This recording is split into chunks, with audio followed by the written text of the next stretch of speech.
years, I'm not someone that under-prepares. I have far more content that I need for the two presentations today, and they will be different. So I will try to get to as much of the content as possible, as I like to have an overarching theme when it comes to a lesson when I'm presenting. And the theme in this first lesson is going to be control or restraint based on the opponent's ideas. And we're going to be looking at first two games that I have played with white. And I think it's a good time to announce that my first white repertoire on Chessable is going to be Mastering the English Opening. So I'm not even going with the working title. That is going to be the title. I'm claiming it now. No one try to steal it. And I have played the English for many years, and I believe that it's got some venom to it. And let's go ahead and dive right into the content and see exactly what I'm talking about.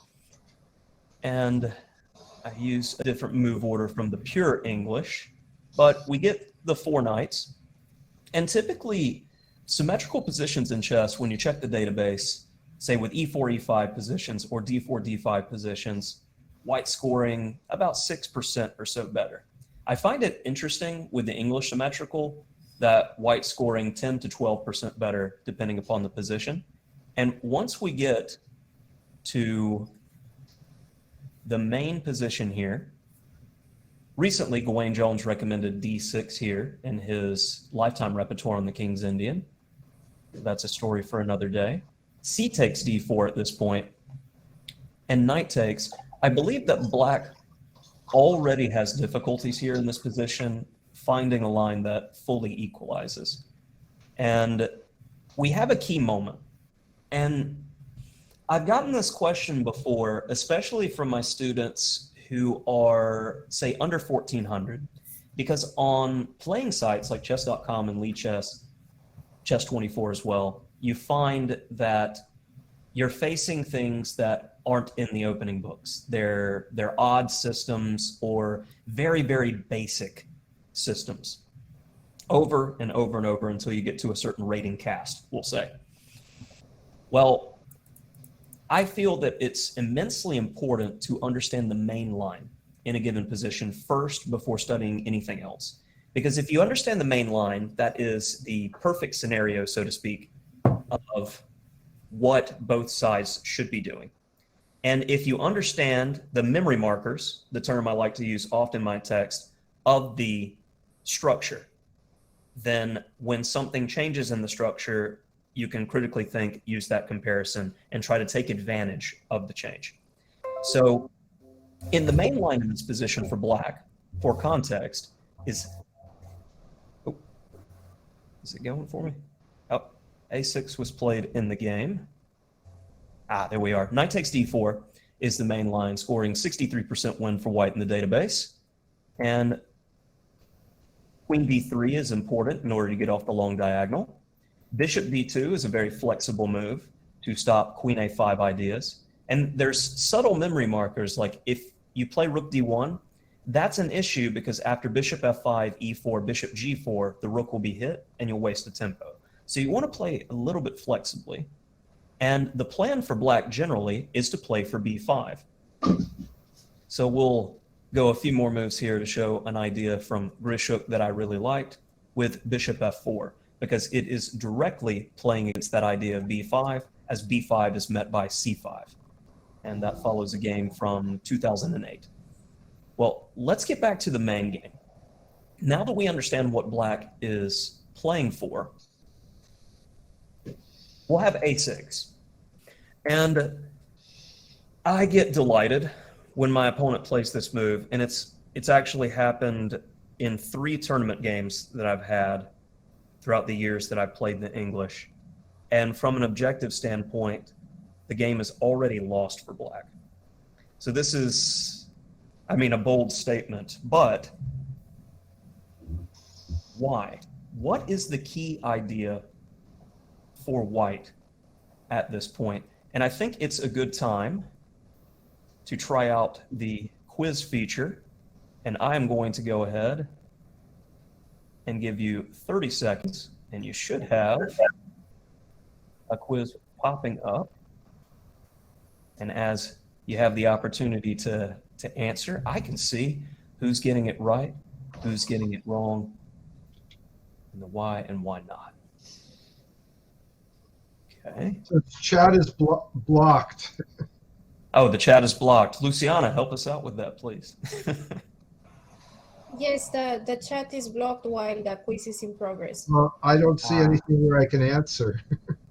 Oh, you make the move on the board. Oh, okay. There we go. Sorry, I didn't mention that. Okay, so of those in the presentation, 100% got an incorrect solution. So we are in good company, and we can be enlightened at this point as, oh, excuse me, let me get back to my notation. After a6, c5 is an excellent positional move as we're playing directly against the b5 break. And in the event of d6, black is losing material by force. So one author once said, without any pawn levers, you have no plan. So it's difficult for black to make a move, and we can see why there's an upward trend in the database of, I believe it's over 85% win for white from this position. So let's go a few moves deeper into the game and see how my opponent played e5. This already starts to feel a little bit bad as I can reroute my pieces without difficulty. So knight b3 to kick things off. And this seizing of space will not go unpunished. So I feel that we need to optimize development. And going with our lesson theme of restraint and control, I have an ideal structure that I'm looking for in the position, and I want to maximize my advantage. So for instance, black would love to play d5 in certain scenarios. So to restrain this, I want to play against this plan and stop it altogether. So initially, I consider moves like bishop g5 in order to capture the knight to potentially play knight d5. But as it's an open position, I want to try to get the most out of my pieces. So first, bishop e3, and on queen d8. If I play bishop g5 and h6 happens, then I'll be forced to make the trade, and I'm not in that mood. So first, queen d2, stop the h6 idea first and foremost. And here white has two strong options in the position.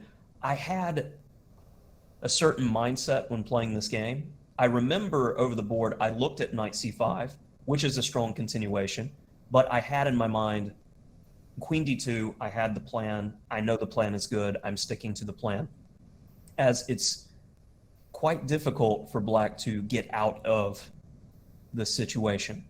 And now after knight a4, or knight a5, excuse me, I continue with my plan.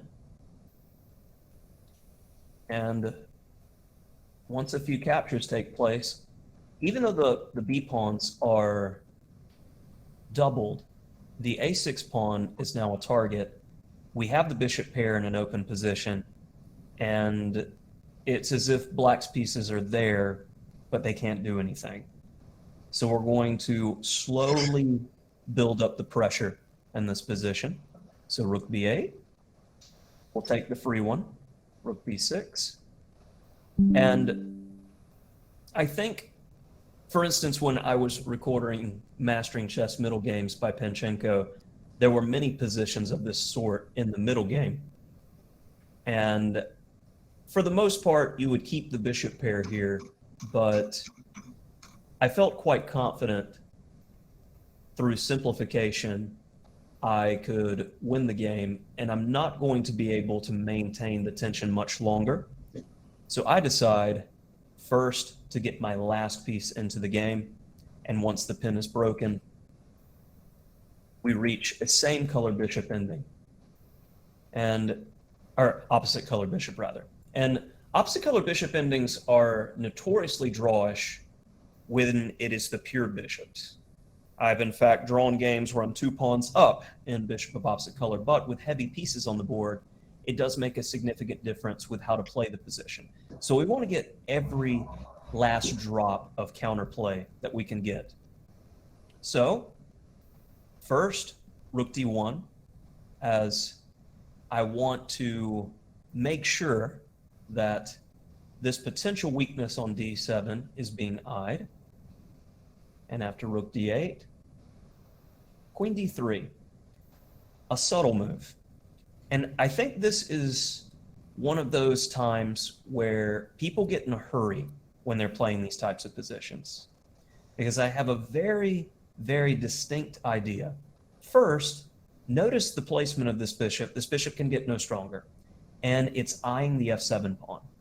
I'm playing queen d3 because I'm looking to play h4, and a natural reaction to the h4 move by black is h5 to stop the progression of the h-pawn, wherein then I will have the tactic queen takes g6. So notice, even though it's this quiet move, there's deeper intent involved, and there's really nothing black can do about it. So h4, and this is what I like to call, especially in my YouTube channel when I'm playing blitz games, fishing. This is a fishing attempt just to see if my opponent would give me the game right now. I'd love it if he did that, but my opponent understands and sees the threat, so rook c8.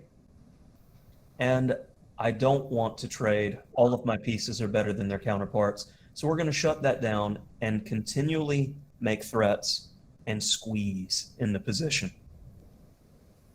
So now queen e4, looking at potential ideas, would say rook d5 or b4.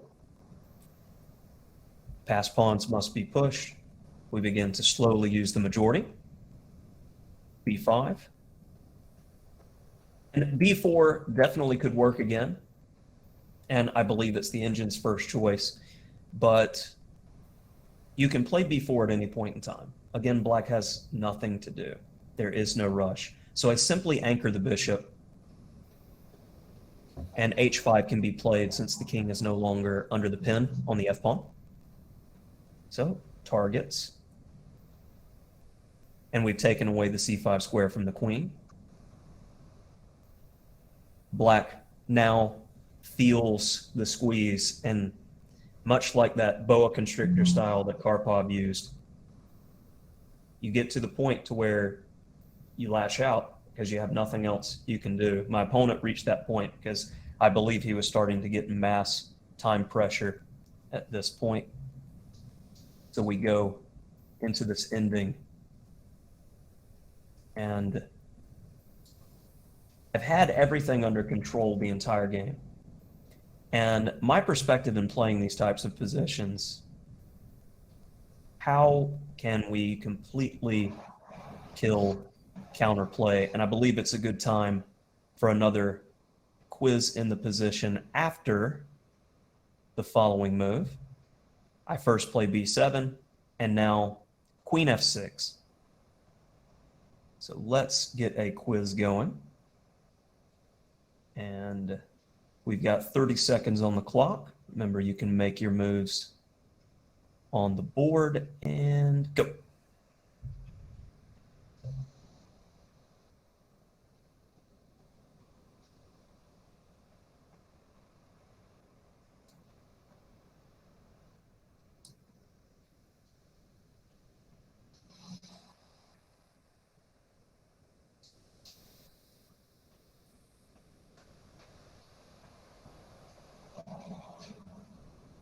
Right, we've got quite a few correct answers. All right, so in this position, the best way forward is to play queen d6. The only piece that has any freedom for black that could harm us is the queen. And we have enough with the b7 pawn in order to get the win. And as they say, it is a matter of technique at this point. So we will go through the remainder of this example. Rook a6 with that idea to go to a8. First, we need to defend the b pawn. Now, since it's tied down, we improve the position. So first, I'm going to bring the king in. I don't want him to even have the opportunity to sacrifice the rook for the pawn.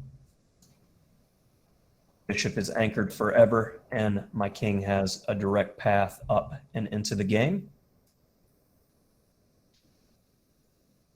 After rook c8, my opponent is in Zugzwang, and our first game is done. So, big takeaways with certain positions. I'm a big fan of the concept of the memory marker in my text because it's easy to get to the general position. And I think it's highly instructive that once we reach this position, we didn't have correct answers here. But now that you've seen this idea and seen the power of the idea only once, I believe if you ever get this position in your practice, you'll understand the strength of c5. And occasionally these types of moves will pop up in multiple positions and can teach deeper ideas of restraining counterplay from the opponent. Now let's go to our next example. And this one, okay. That first game that I played was played in 2016 in a tournament in my hometown in Dothan, Alabama. This next game was played quite recently in a Game in 30 action tournament at the chess club in Palm Beach that is available every Tuesday night if you're ever in the area. And I went with the English again, go figure. And we're going to get a restrained King's Indian. And often black will play castles and we will play d4 for a fianchetto. I could definitely recommend a line from one of my longtime students, NM Mark Bernanke. He likes the Bernanke special, where if e5, knight c3, d3, rook b1, a3, b4, and it's a plan also seeing colors reversed in the Sicilian quite a lot. And it's kind of a one-size-fits-all approach that white can play in the English quite often. But you know me, I typically like to go for more nettlesome responses. So after e5, I do have that positional option at my disposal, but I decide to go with d4 immediately.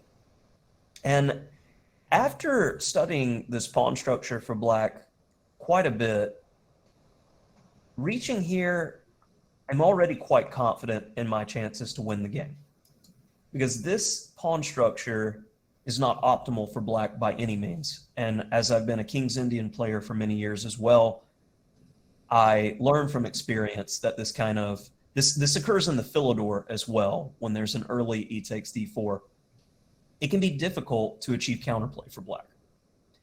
So I'll be able to set up a nasty bind, much like we saw in the first game. So let's continue and see a bit of restraint in action. And definitely when doing these types of activities, when I've worked at camps in the past and with students, you want to be actively attempting to play guess the move as I'm going through the game. And of course, I'm going through at a somewhat rapid speed, so we have more time to go through more content. I think in this case, a bit more is better. So castles, we'll need a natural move for the knight, as I feel that trying to move the bishop at this juncture, I am not sure the best location for the bishop. So knight, as knights before bishops, we're controlling two squares in the center instead of one. And we see c6. The d6 pawn is a defined weakness. It's not going anywhere. So much of what we can do is focus on limiting the scope of black's pieces. In this case, this bishop may be able to take the g4 square. So I simply go h3. I take away the potential of black using the g4 square for any purpose. Now, after rook e8, b3, and this bishop has the potential to go to a3 or b2, but we're waiting to see what black does. Because at this moment, black could feel the squeeze coming, and he has the potential to try to get out of the bind. He could throw d5, but it's going to be a different type of position for suffering here, as this isolated pawn is not quite like, say, the Tarrasch Queen's Gambit. This is an isolated pawn that just doesn't feel fun to play with. And as we get this structure, this often happens on the white side of an Alpin when it goes wrong and a trade on c3 is allowed. This pawn is going to be a target forever, and there are clear plans, queen d4 and double rooks on the c-file. This may be holdable by engine standards, but it's going to be a difficult task for a human against a grinder. So after b3, knight bd7, my opponent was in an aggressive mood, bishop b2. And these types of openings are great for fast time controls, because this is around the time that your opponent is going to take a think, because it's difficult to propose a plan for black. We've developed the pieces, but what are we doing? Where's white's weaknesses? Where are any targets? And I'll be honest, I don't have a good move for black here. It's not like in the style of, say, a King's Indian attack, colors reverse with no e-pawn. There's no pressing forward. These types of plans with h5 may get nowhere. He can't play in the center, and queenside breaks are going to lose pawns. So I begin to feel bad for my opponent. Knight f8, simply queen d2. And when you have your opponent in these difficult positions, there was an interesting story by FM Ben Moon that he was playing in a norm tournament, and he was playing against a strong IM, and his opponent had this type of difficult position where there was no clear plan. So his opponent goes into the tank and thinks for about 35 minutes in a long game and makes h6 after this long think. So Ben rationalized that it's a difficult position for him to play, and if he makes any sort of change in the position, it's going to make his opponent's quality of life easier because he has something to focus on. So he simply plays h3 and passes the ball back to him to figure it out. I always found that story very, very interesting, because we always feel the need to be actively doing things, especially in the middle game in chess. But restraint is a powerful idea which can put pressure on the opponent. Let the man beat himself. So queen e7 is played. Going to improve my pieces, rook a d1, and I'm gradually and slowly x-raying that weakness on d6. So rook d8, e4. Can't get rid of the d-pawn anymore. We have fixed the weakness. After bishop e6, I think some players would go, all right, I can get the bishop pair. But by capturing, we give black more ideas and freedom in the position. So I'm not interested at all. I want to reroute, keep tension, and this knight could very well be useful in a coming attack later. White has two excellent plans in the position. One, he can play against the weakness in a positional manner, or two, he can begin to come with a big attack on the king side. And it's difficult to see how black is going to be able to play against the more aggressive idea. Knight h5, you got to do something. Well, this was a key moment, and to me, I typically play in these controlled manners, but I couldn't help myself but kick this knight on h5. Bishop a3, I think, would have been a fine positional masterclass, as it's difficult for black to do much after I play king h2, and the pawn will fall, and we can play c5 as a follow-up. But g4, and I don't always just simply play in one style. I want to go after my opponents occasionally. And after knight of 6, this is where in fast time controls, you begin to see ghosts occasionally. And I felt that the objective best move, f4, could be practically wrong here. And this comes from an idea that I got from Panchenko in working on his fantastic text and recording it, was when your opponent is in a bind, they will occasionally sacrifice material in order to change the nature of the game so that they can do something. When you check with the engine goes, oh, you know, this is just terrible. But I saw from a practical standpoint with the time controls that playing the move f4 could give black objective chances here, even though it is wrong. As bishop takes g4, followed by knight takes g4, there are some nasty possibilities here. And it's not very easy for white to play in the best way according to the engine. For instance, I'm going to give you guys this position in a quiz and see, because I'll be honest, I personally did not even consider the best move in this position, and that gives you a little bit of hint. So I'm hoping that someone will be able to get the next move. 30 seconds on the clock and begin. Just rook f3, right? I don't know, maybe.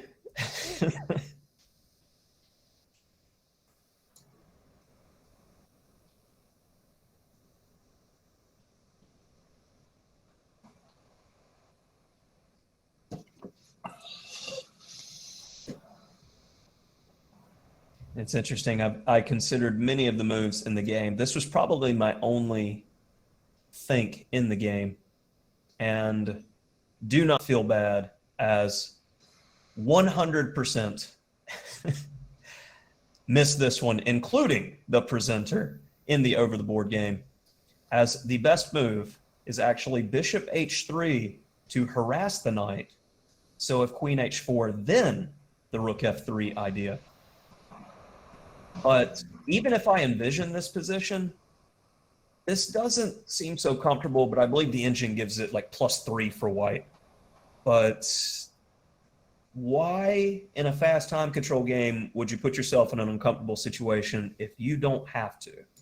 So these are the types of considerations that I make over the board. So maybe it's helpful to have the different perspective. So understanding that a sacrifice is a possibility and f4 is the natural move, I kind of said, all right, well, I'm going to take this off the table for black. So I'm just going to go g5. And though the knight comes back to h5, I can play the plan, but I've taken away all counterplay. So we can continue to slowly improve. And I will say, I definitely fall in more of the category of artist like Karpov, because I have lost a good bit of my calculation abilities that I had roughly a decade ago.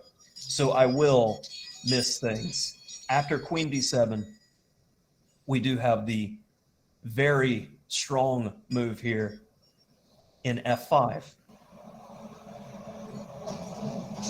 And this is a move, again, that is very difficult to consider, because it is a tactical move, but bishop f3.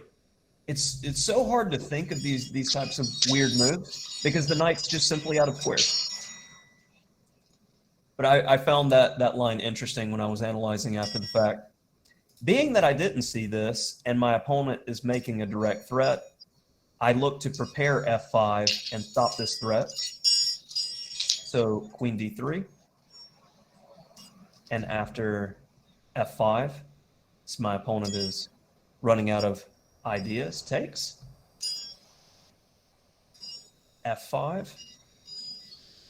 And now there's no immediate way to just push the opponent off the board. And in faster time controls, especially when you have a bind, slowly improve and let your opponent beat themselves. First, I play bishop a3 to hit the weakness. And I believe this is one of my inaccuracies in the game because it looks natural, but I'm misplacing the bishop. Knight e8, queen f3, bishop e5. And it was at this point I realized that black's bishop is stronger than its counterpart on a3. So often I'll find in my students' games that, especially those players who are under 1800, they have trouble once they have moved a piece redeploying it. And sometimes you just have to admit that you're wrong in chess. And that can be a difficult thing to do in an over-the-board game. So I improved my worst placed piece, bishop c1, and now it has far more options. Knight f6, and I do have the option to play bishop f4. That's strong, just to trade off a bad piece for a good piece. But I decided to go with bishop g5, tension. And now we do have the potential of this being an issue for black on the f6 square. So black needs to react quickly. So knight h5, c5. Tension and pressure. Build, build, build. Rook e8. Takes. I love to see this type of pin. Very annoying. Knight f4. Let's invite everyone to the party. We have ruined the pawn structure. On knight e2. Rinse and repeat. Let's put another knight on f4. Worked so great the first time. Let's do it again. Nothing much can be done. Now this is bad news for my opponent, as there are multiple nasty checkmates in the position. In the game, my opponent played bishop g6. Let's see. King h8, for instance, mate. If king f8, let's see if we can find the mate here. We'll do a quick quiz. And we will have 30 seconds on the clock again.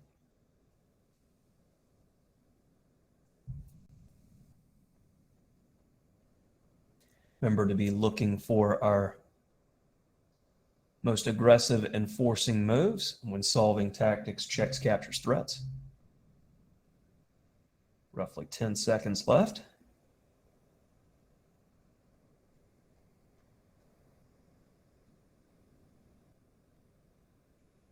All right, we had a good number of players get this one correct. Excellent. We have bishop h6, followed by queen g5, and it would seem as if the black king would be able to run from e7, but every single square is covered. So quite nice little mate on e7. And after bishop g6, take. And even here, the game isn't done. You won material, and I find that a lot of players, when they'll lose games like this, where they are completely winning, so to speak, they relax. Because your opponent gave you the game and he's going to continue making mistakes. A player's at their most dangerous when they know they're lost. They have nothing to lose, so they're looking for every resource. One of the things I liked when studying Fischer's games was that once his opponent was in this type of losing position, he would bear down in the position.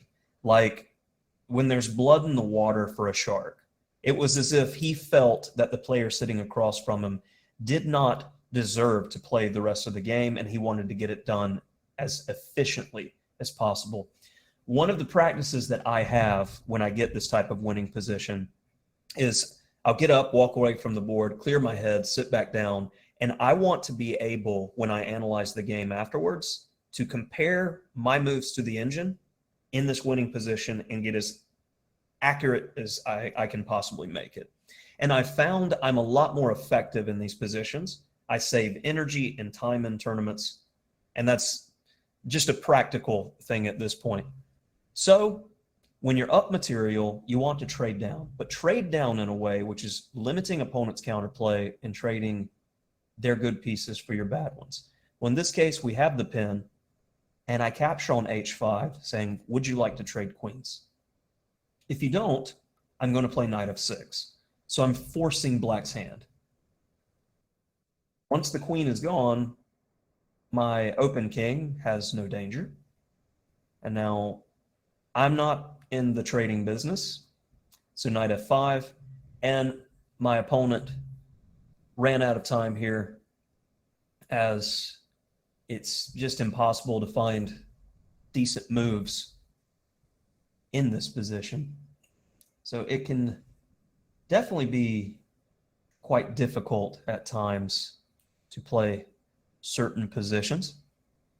And hopefully so far you're getting an image of when playing certain types of openings. I believe there are psychological motifs that you need to have as a player, the game plan, so to speak. For instance, I do not believe there's any such thing as playing for a draw. I think that's just simply bad psychology in chess, because I've been in too many situations as a player where I've been in the last round of a tournament and needed a draw in order to win. And I learned very young that if you play for a draw, you are playing for two results. You're going to get your draw or you're going to lose. So I come up with a game plan early in the game personally, when a draw is all that is needed, and I stick to that game plan no matter what. So I have my opening that I'm going to play, and if it's an aggressive opening, I will play in that way. So in order to take the stress and pressure off of myself in that situation, at move 10 or so, if it's allowed within the rules, I'll offer a draw to my opponent. If he takes the draw, I got what I wanted, I got my half point, I win the tournament. If he declines, I know where the man stands. And I know I'm going to have to beat him then. When you put yourself with your back against the wall, you will play better. You know what you need to do, and you take it out of your mind that a draw is even a possibility in the game. And you go after him. I found that from a competitive standpoint, these little tricks can make a huge difference with overall play. So I try to share them, especially with students, because it's not often in chess text the psychology of competition is discussed. And that's always been a point of major interest for me. Have I read the 7 Deadly Chess Sins? I have not yet, but I definitely need to look into it, because I'm assuming that was brought up because they discuss a lot of these psychological points. But if you'd like to, yeah, okay. I was going to say if you wanted to add for clarification. But yeah, that I definitely, for my own personal edification, will have to look into that text. All right, so we started at 1, and as I stated, I've got a lot of content that I produce for this. I actually have 3 lessons instead of 2 prepared. And I think I'm going to quickly go through another example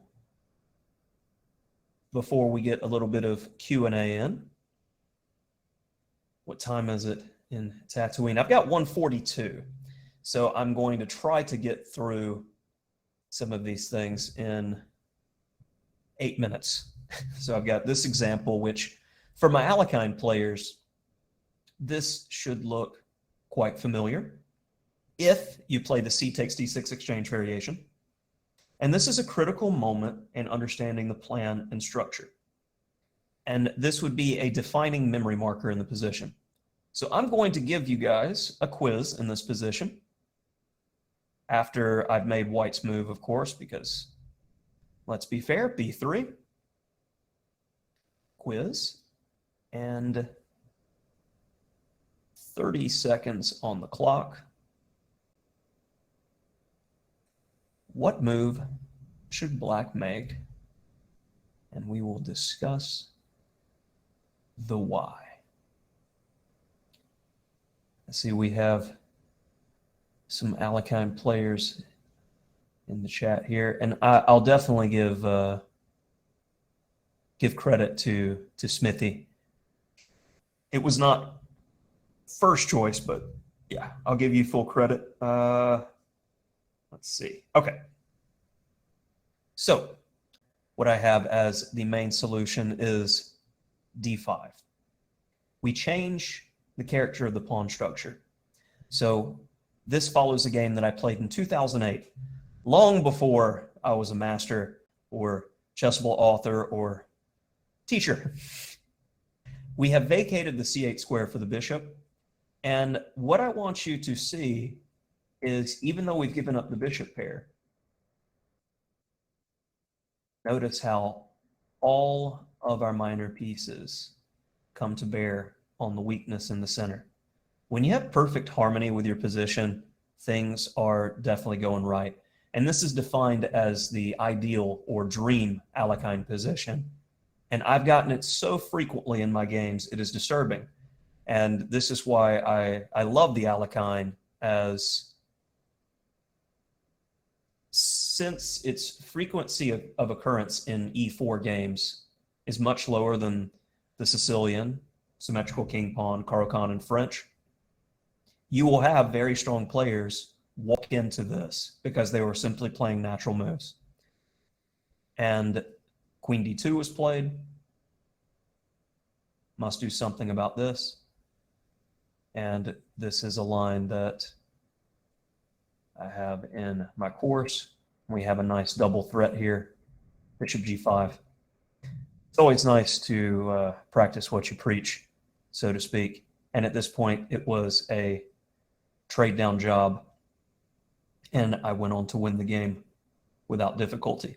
As you can tell, once I get just a little bit of something in the position, I take after one of my idols in chess, Ulf Anderson, where I like to squeeze and take no real risk in the position in order to get the win, which I'm definitely working on spicing up my abilities tactically.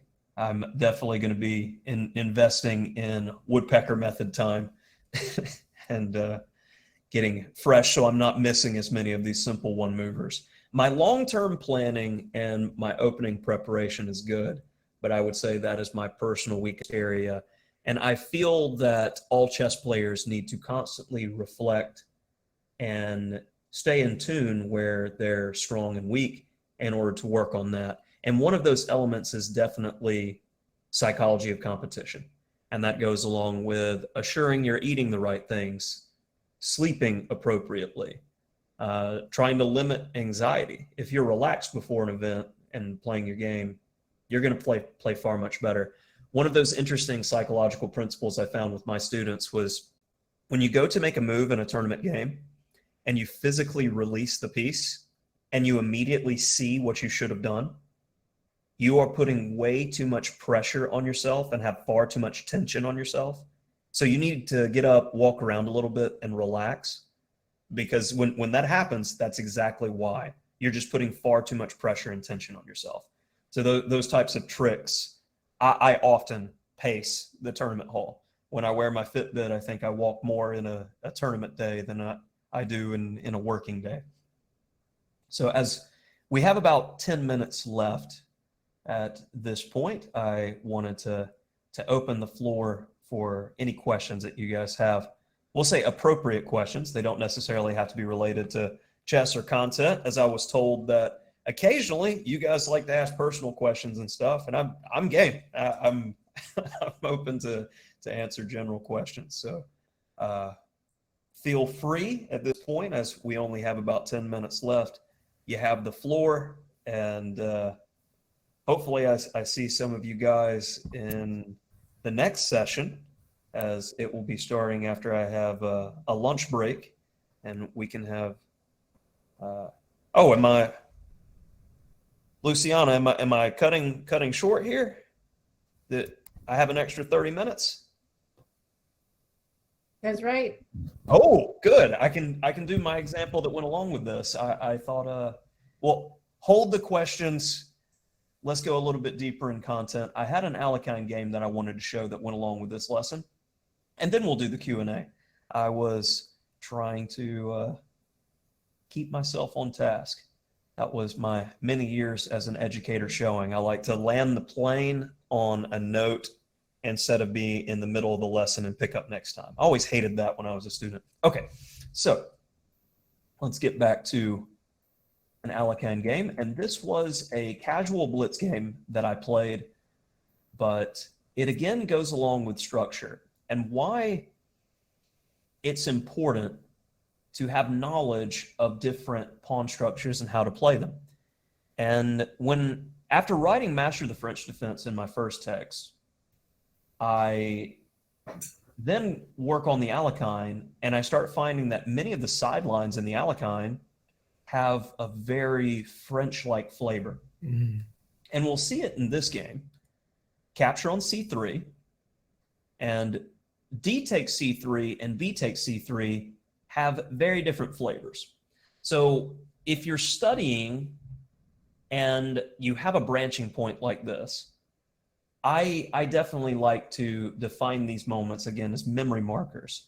And I've even had my students in the past that struggled with learning certain positions and the plans. I would have them take a screen capture of the position and make flashcards for themselves. So a lot like a lot of players study tactics, I would have them study the key moments in their openings like tactics, so they can define what the plan is. If you know the plan, you know where all your pieces go for the next few moves. And I find that that's one of the effective ways for those who say, I struggle learning certain opening positions. I can promise you, I've worked with many, many different students. And if you have a lot of songs that you have learned while just passively listening to the radio, we all have a big catalog of songs. You can definitely learn things in openings, but you need to chunk and make associations. So I've worked with players from 3 to 93. And my eldest student, we worked on chunking and structural orientation, and he was able to master new material. So it is how you're learning effectively, must add. Continuing, B takes C3 was played. In the event of D takes C3, there's going to be no support pawn, so we can immediately start attacking. It's different with B takes C3, as white is going to be able to build the center. And we need to play actively against the center. And this is one of the key ideas, D5 immediately. Whereas if black captures en passant, we will get free development with the queen, but D4. And this is where those themes from the French defense begin to come in. Because in the French defense, we would typically have E6 and C5. But as I often talk about in my French course, the French bishop can be a problem piece. We have the ability to get this bishop outside of the chain, potentially on G4 if knight F3 happens in the future. And I need to fight against white's center. So first, I play C5. It should also be mentioned in the structure, this extension of the E-pawn will prevent a knight from going to F6, and that is typically the best defender of the king side that wards off tactics. So we have a weakened king side compared to a, we'll say, typical position where we haven't given white space, so we need to be aware of that. So after C5, knight F3, knight C6, all natural moves so far.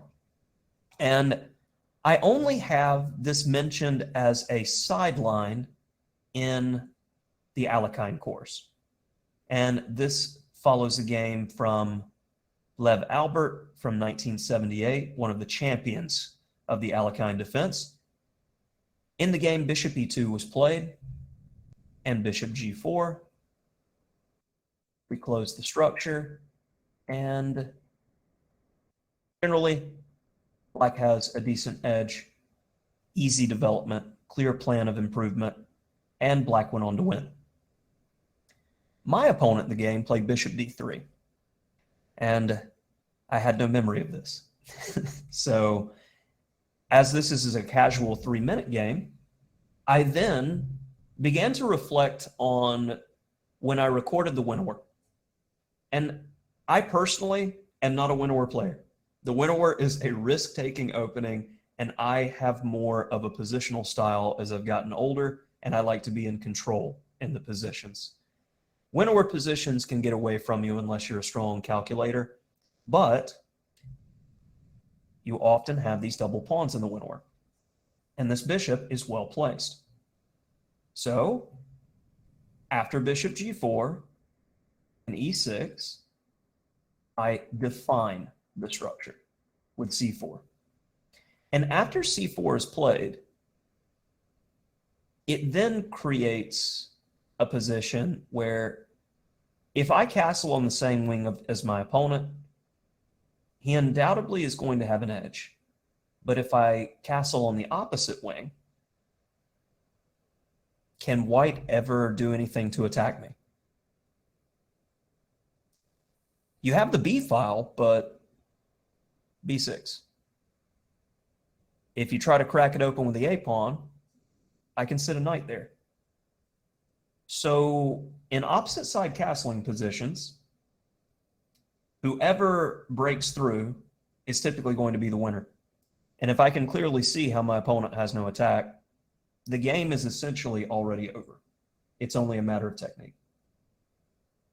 So c4 is not typically a move that you want to play. But with these double pawns and seeing the safety, it dictates the rest of the game. You normally want to keep the tension. Oh, excuse me. So you have the opportunity to take here. But I define the structure.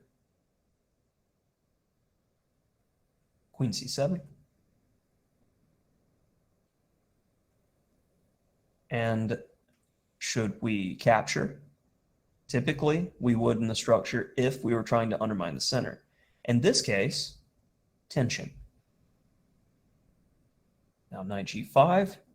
White is forcing the hand a bit. And this is a trade I actually want to make, as this bishop could have the potential to sacrifice at some point and change the nature of the game. Without that bishop, it's hard to see that happening. And I'd like to castle queenside, but the f7 pawn would drop. And if I'm castling queenside, I'm looking to generate counterplay by flinging pawns on the opposite wing. h6, go away. If queen h5, g6 will be a strong move. So white has wasted time, and let's go ahead and get another tempo and start generating our attack.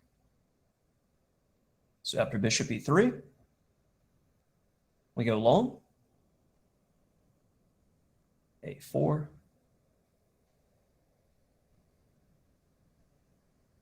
And after knight h2, I see the potential of these squares being used. Not anymore. And after g3, this is an interesting moment because this is from a technique standpoint, I would disagree with the engine. And it's rarely that a human at this point can openly disagree, because the engine goes, all right, you're ready to attack, you have the advantage, break through with the f-pawn and into the thick of it. But I see that the only potential my opponent has at counterplay is on the queen side. So white can't really do anything.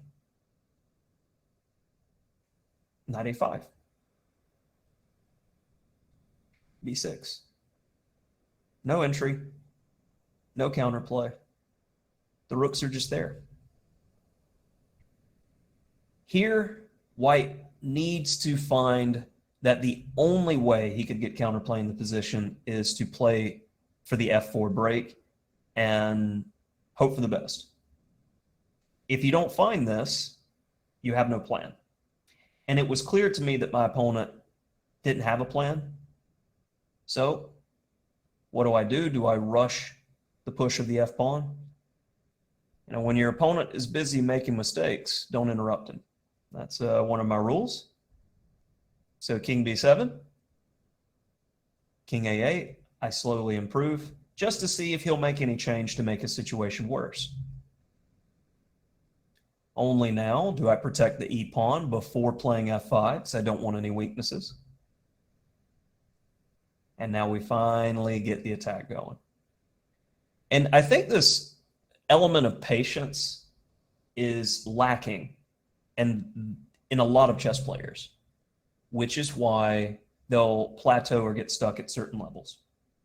So that's one of the things I definitely advocate is that concept of when you see a better move or when you see a good move, look for a better one, and the intent of the move behind it.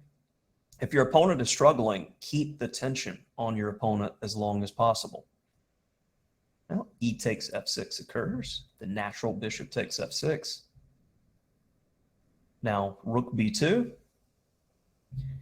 And I did have the ability to improve. Obviously, in a blitz game, there's going to be many significant improvements that can be found. And most flexible here is queen f7, with the idea of bringing the knight back. As the engine sees there's no counterplay, you're completely safe, and the knight's going to be very strong as it returns. I see that this bishop is biting on a pawn wall. So I see the bishop as my worst piece. The engine sees the knight as the worst piece. I feel in my mind that the knight is securing a rook, and as a knight is less valuable, I feel that's a reasonable trade. So let's improve the bishop. And now, much better diagonal. And as this knight's coming around, the only thing it can really do is get to b5. Once it gets to b5, empty threats. I don't want him to grab my good bishop, so now there are a few different ways to play, but it's time for the breakthrough. And I see the potential of the bishop's diagonal, and I think, you know what, I want to magnify that. And if I can get the g-pawn to move, I can kick the knight away, and the queen and bishop will have a wonderful battery. So let's simply improve our pieces. h4. Getting stronger. Go away. Potential weakness, so we protect and attack. And it would seem as if we should rush in here, but after queen h2, king f1, our queen doesn't really have a follow-up. And I'll see this occasionally happen in dragon positions where there's no attack down the h-file. Bishop h6 is still naturally played, but we'll trade, and then the queen is hanging out on h6 and there's no follow-up. It's not doing anything. So my queen is well placed and centralized at this moment. I don't want her stuck on the side of the board not doing anything. Let's keep your pieces with the most options as possible. I do see b6 potentially being weak. So we're just going to take away any potential of weakness before continuing to do anything. Because notice, what are white's pieces doing? The knight has no forward squares, and Steinitz says that's a bad piece. The rook attacks a protected pawn. This rook defends the knight on a3. The bishop's a pawn with a funny hat, and the queen has no targets. Nothing. Slow, steady improvement. I would say the bishop is probably doing something, but knight b1. Just getting the king off of any potential of this occurring if I ever move my knight. There's a lot of ifs, but again, I'm overly cautious. What can I say? And now I see that as my bishop is on c7, if white ever plays a5, I can simply go b5. So I'm not worried about the only move that could potentially attack, and I want to get this knight to better real estate. So rook f8.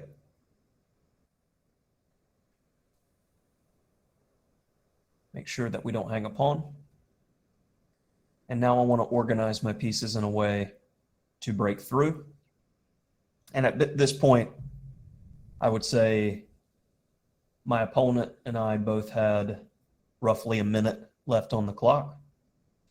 But you realize what type of player you are when you don't have a lot of time.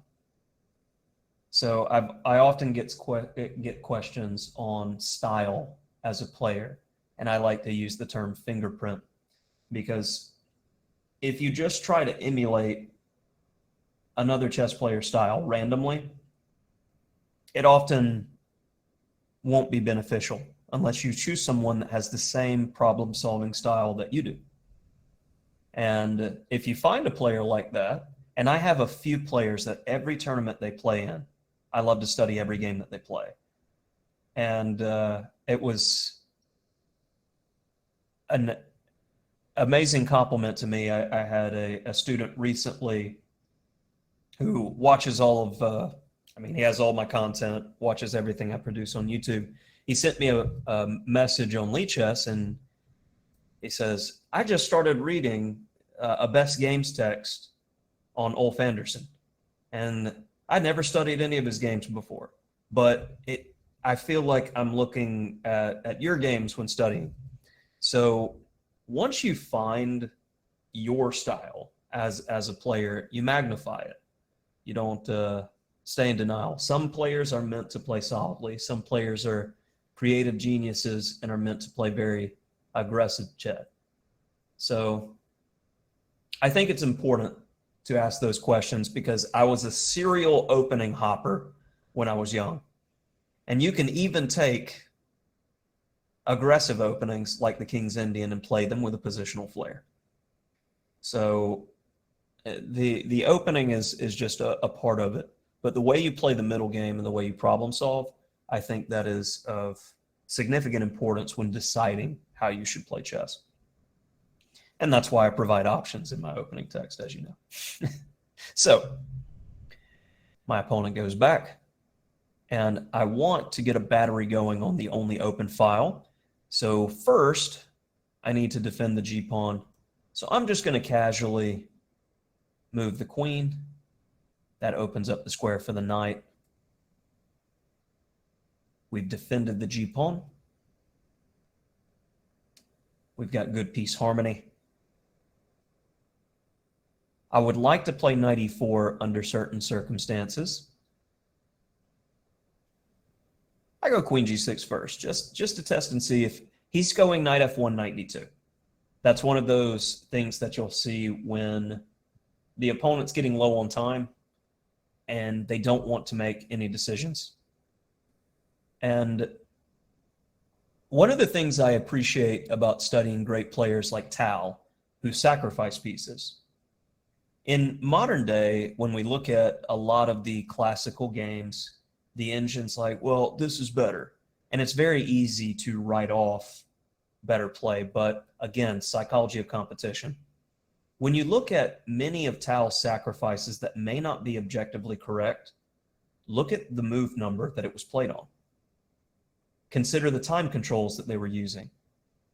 His opponent was more than likely in massive time trouble with 10 moves to go, and had no ability to figure out the complications of the position. When you see your opponent making knight f1, knight d2, knight f1, knight d2, this was a good time to change the character of the position. So rook a2, another move that doesn't do anything. I play a move that objectively equalizes. Black has a big advantage here. I play rook f4 because it changes the character of the position. It gives my opponent something to consider. And after bishop takes, rook takes, best play by white would be rook e1, where he focuses on the e-pawn. But he goes right back to what he was doing before. I invade. And how quickly changing the character of the position, if your opponent's on autopilot, just trying to make moves to survive because they're worried about time, they don't have time to consider these types of aggressive possibilities, and it can end the game quite quickly. So f3. And the rest is a matter of technique. Again, even as I am in time trouble, when you train enough to play in a certain style, it comes out when you don't have a lot of time on the clock. And white resigned in this game that I played, I believe, last week. So when I do these types of presentations, I like to choose games that are fresh on my memory. And I often have certain examples that go along with the theme. And hopefully I hit a number of different points in this first lesson for you for psychology of competition and structure, restraining counterplay. These were all themes that I wanted to show in this first lesson.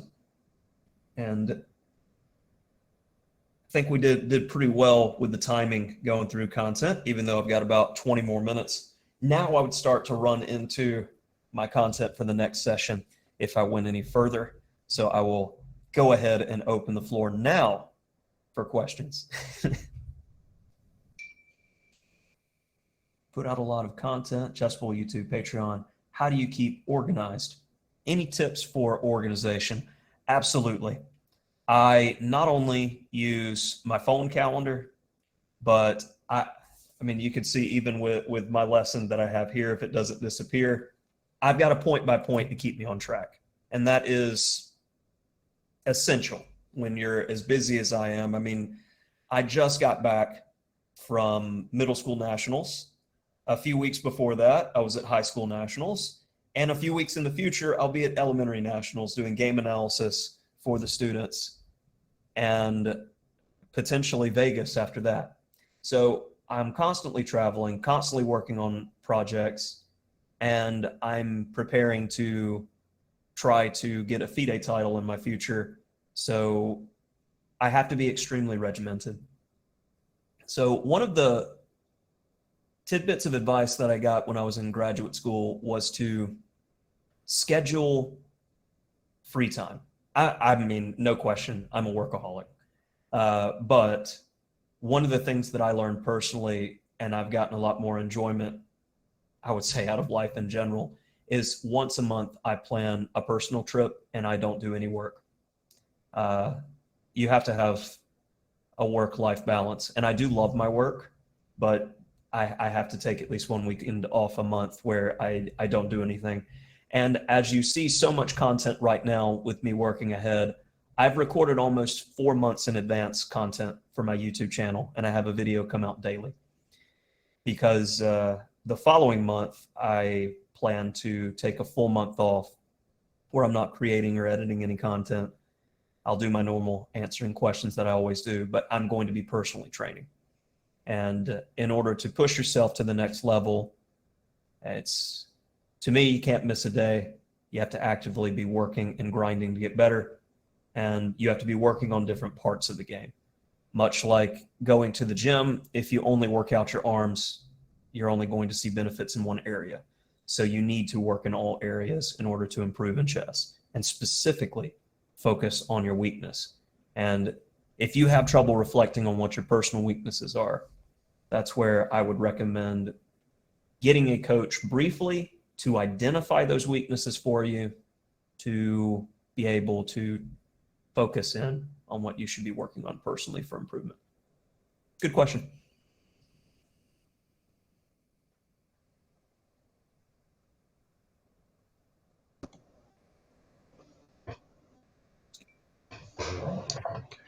You have a rep for white pieces coming out. Oh, should be a GM. I appreciate the sentiment, but I believe the Grandmaster title is a bit out of reach for me. I seem to only be able to handle the Grandmaster strength players in fast time controls because their calculation ability and visualization ability, I would say I may not ever reach that point. Preparation-wise, I've worked with very strong Grandmasters, and they are generally impressed with my preparation, and you see it directly reflected in my books with how I perceive positions, how I explain them. And part of the game with studying openings is retaining information. Because if you can't remember your notes, it's useless. So a lot of what I work on from the education perspective is point A to B thinking, memory markers. How am I going to remember this and make associations? Yes, the repertoire for white is coming.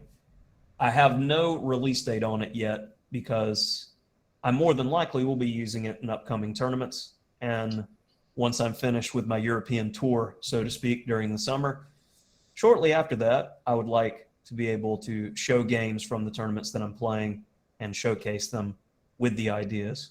And I believe around that time period is when the white repertoire will emerge. All right, we got another one. Finding an Alekhine that we play a lot of French structures in the 4 pawns attack when white has a pawn on e5 and starts crashing through on the king side. When do we decide to play f6? It is a good question, and I have to take those on a position-by-position basis. It took me a long time playing the French to learn when the f-pawn move is required. And I can't give just a generalized rule that's going to be helpful. If I do, it may hurt you in some positions. So the best thing I can recommend is in the courses, or the Alekhine course specifically, because that's the lens that you asked it from, I would recommend making comments on those moves to see if I can't improve the course and get more of an explanation of why, because I can link to other positions that are similar, so it's easier for the reader to make those comparisons. Those types of comments I always welcome because they can really benefit all readers who use the text, and of course I'm always trying to improve my text as much as possible. Any chance I'll do an English opening course? Absolutely. Yeah, that is definitely going to be my white repertoire. And the title is going to be Mastering the English Opening, because my first text on Chessable was Mastering the French Defense. So I like symmetry, if you will. As a chess coach myself, I do much of my preparation for my students, and then I may borrow their openings for my own tournaments. How important is it to learn from your teaching of students? Well, I can definitely say that I am not an e4 player, but I can play e4 because in order to be, in my opinion, an excellent coach, you need to help students find their fingerprints as players. Like I personally don't like to see when coaches are teaching their exact repertoire to their students, because I can see the weaknesses of the coach in the students, and it's more glaring because the coach is teaching their strengths. Coaches rarely talk about the things that they're not proficient at, so it's magnified in the student. Also, if you have a coach that's teaching all students in the class the exact same thing. When the students are playing training games against each other, they're only getting good at one thing. So they have a very, very limited viewpoint of chess. One of the things I did with my students when I was coaching was assure that everyone in the room had different openings that fit them. So when they're playing training games, they definitely get different looks. So they're getting stronger and developing more as they're playing each other.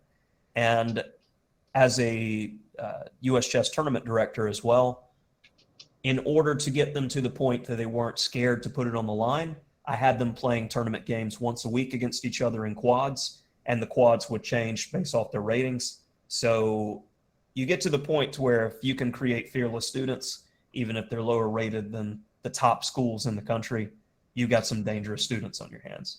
And we typically did quite well, even though we were underrated compared to the excellent schools and programs that are in New York. What rating do you think a person can start coaching? Honestly, any level can coach. It is using material appropriately for the level that you're working with. You just need to be aware of when to pass someone on.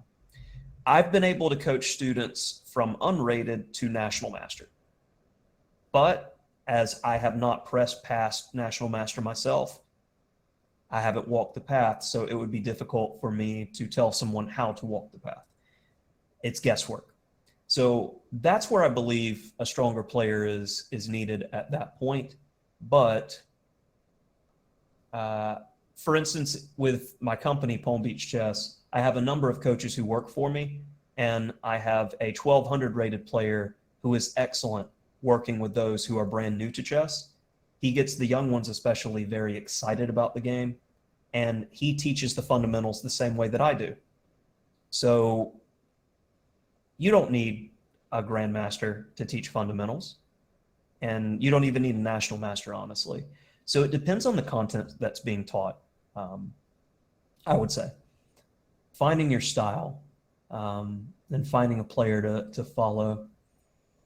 That would be, if you check out the podcast, The Chess Experience, I was interviewed on that a few weeks ago. My schedule's running together. I did have a 1 hour lecture and Q&A on openings, and I think that could be beneficial. Locally, who teaches the same repertoire? So if you play one student, you know how to play them all. Exactly. And another thing that I did that broke from the mold, in order to have your students catch up, I had a brand new program in 2014 where none of my students had played chess before. And I wanted to be competitive at the national level.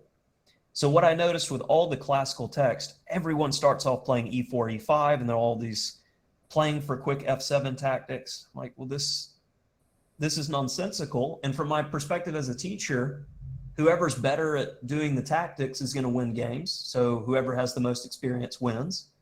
And if I have to teach students for 18 weeks and they're losing quickly every game that they play, they're going to hate chess. So I began to teach structural orientation, and e6, d5, c5, the mirror image is e3, d4, c4. I had the students start with that. And even though there may be more dry positions, you teach them how to play them well. If dry is all they were ever introduced to, they'll play it and they enjoy it. So we had a big advantage from preparation perspective going into nationals. We won everything in the state of Florida in the first 2 years, and then moved on to national competition where we finished top 10 numerous times. So try to break the mold, do things differently. I even taught the Nimzo Larson and Owens defense because they're structurally oriented openings. They may not be objectively the best, but they're easy to learn. And for students who you know aren't going to put a lot of effort into learning, and there's quite a few of those, give them something that they can use and work with them on the things they enjoy in chess. Definitely. Like, not everyone is going to be a chess player, quote unquote, and hardcore study. So if they're on your team and training, make it fun. That's the point. So do what you can for each student. How do you decide in a tournament if it's better to use, for example, the Alekhine or the French? That would come from direct preparation for opponents. I can play definitely more openings than I've written text on, and players like me are quite dangerous to prepare for because you won't come to me, I'm going to come to you. And that's, you don't know where, but especially as a content editor for Chessable as well, I'm like the all-seeing eye of Sauron. I have access to all courses and all books that even haven't been published yet. So you will not escape preparation. Let's see. Love the French course. Any tips on prioritizing the study time? The advanced and the exchange seem to be the main lines for me at 1400. Definitely. You want to use your own data to see whatever you're seeing most frequently, start there. And as you get up to higher levels, you'll start seeing knight c3 and knight d2 almost every time. I rarely face the advanced anymore. And for me, the priority, if I was actively playing the French in tournaments, if I'm not playing in a closed norm event, I'm going to be playing lower rated players. They're going to play the exchange variation almost every time. So I've prioritized knowing that. So I'll be honest, I typically don't play the French if I'm playing a lower rated player, which means I don't play the French. So sadly, I mean, but there's a reason I have the Alekhine in my repertoire. It's a great weapon against lower rated players. But from experience, I played roughly 100 games of Bullet with Gawain Jones. And I think I only won like 8 or so. And it definitely wasn't from me outplaying him. I only had one game where I outplayed him in the entire 100. I had to quit playing the Alekhine against him because, you know, an elite top 100 player, they know their stuff in certain positions, and I don't have the skill level to go toe-to-toe. So know your place. And if you're interested in my psychology with facing higher rated players, on my YouTube channel, I have game analysis where I faced both Caruana and So, how I prepared for the games. And so how do you compete against someone that you know is better than you in every facet of the game? I think that's an important question. And that's one of the lessons that I present when I do chess camps and the players are all expert to master strength. How do you deal with an elite grandmaster? Because you're going to have to at some point. And just sitting in awe of their play and how good they are, that's not going to win games. So let's see some other questions. Most of us have some area of chess we both struggle and dislike to study. How do you train these areas without taking joy out of the game? Well, I hate to be the bearer of bad news with this, but it's much like going to the gym. The more often you do it, the easier it gets. So you have to tough through it for those first few weeks. And then once you get there and it becomes part of the routine, I mean, I think used to, they said 30 days is a habit, but recent studies show 60 days is a habit. And Chessable is a habit for me, definitely. And I would say I struggle most to study in games. So at this point, I don't study openings at all anymore on Chessable. I'm studying in games every single day. And I'm getting close to a 550-day streak. So I prioritize studying each day things that may make me uncomfortable. I wish I could say I love studying at all times, but that is a very rare chess player. I'm going to be honest. They love the game, but as my full-time profession is chess, it's harder. I look at it all day, every day in different contexts. So you get tired of seeing certain things. Like when I'm at nationals, I'm about to release a video on the most common opening mistake in chess. And I have seen it high school and middle school, and it's going to be even worse at elementary, where almost all games are E4, E5 in the lower sections. Do I have a schedule for the European tour? Absolutely. I have a number of things I'm committed to do in the States. In August, I'm a delegate for Florida, so I'll need to be attending the US Open to be able to vote on things for US Chess. And then in September in Palm Beach Gardens, I am hosting the Florida State Championship. So as soon as the Florida State Championship is done, Labor Day weekend, I am going to be heading off to Europe. And since I'm still FIDE unrated, this gives me a decent amount of flexibility to try to get the FM title in a quick swoop. Because one of those little known facts, a lot of people who have the dream say, I want to be an IM, I want to be a GM.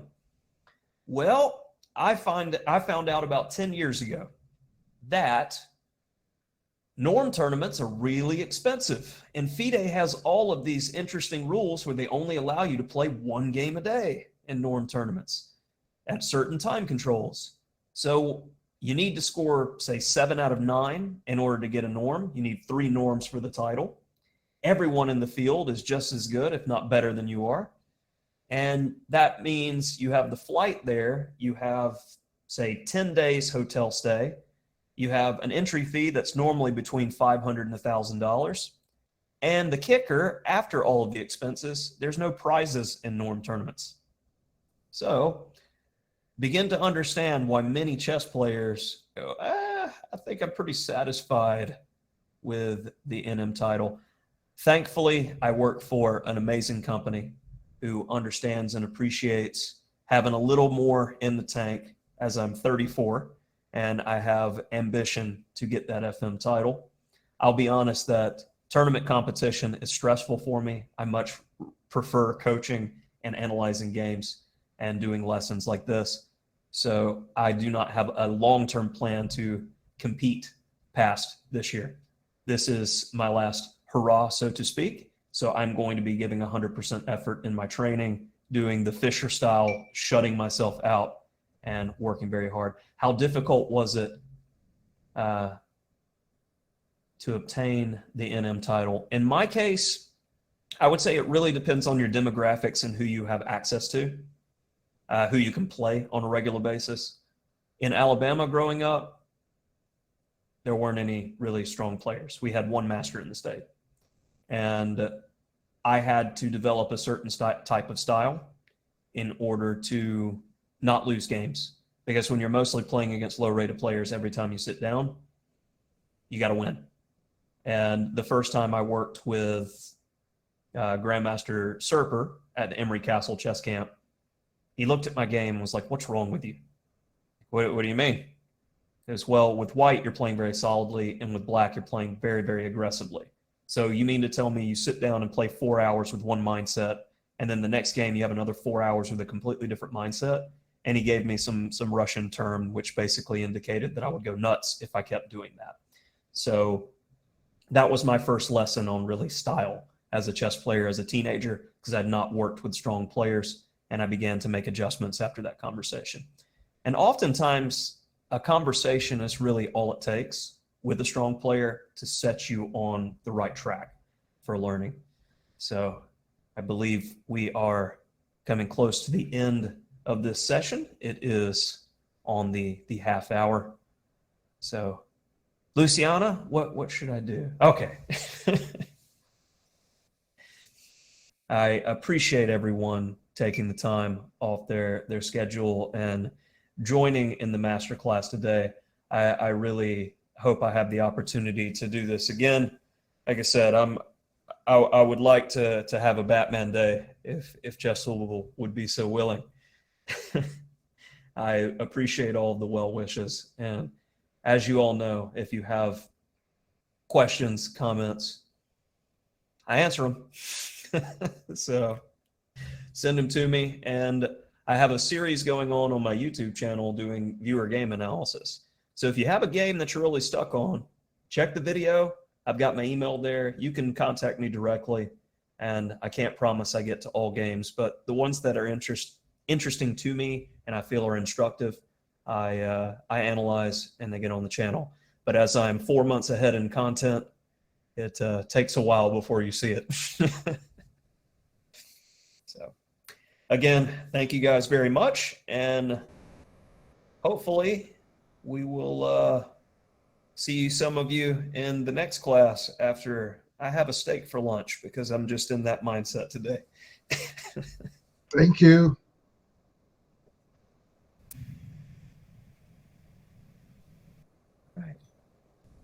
Yep. Thanks a lot, Brian. Really Absolutely. helpful.